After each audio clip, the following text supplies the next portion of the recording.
Lover's Lookout is a long uphill walk from Mission Road and Commodore Street. The winding road sways around the bends and turns from a paved road to a not-so-paved road the higher you get. A tough climb for some, but worth it for a teenager with the hope of getting laid. It had been light work for 16-year-old Michael Fuentes that Valentine's Day. Ava Hunter was meeting him there, and he was excited, with a head full of steam at the thought of it all.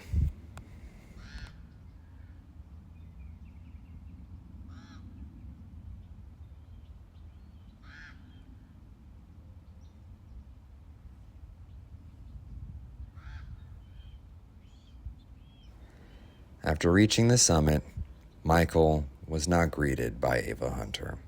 Instead, he was met by 4 guys who had been drinking together at the end of the road.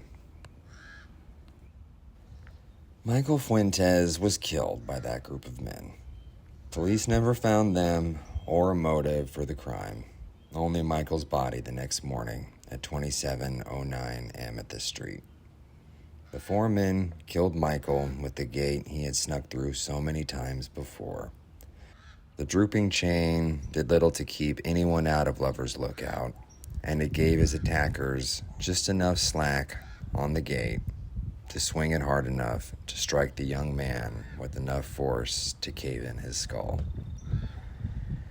All his romantic hopes and dreams poured out of his head in the form of blood and bone fragments onto the dirt, not in poetry and prose from his lips, as he had intended for the evening.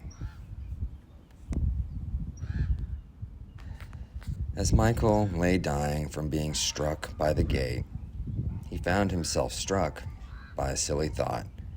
He had been passing by what would be the murder weapon in his death for years now. He just didn't know it. He knew it now, though. He left his body and took one final walk to take in the view.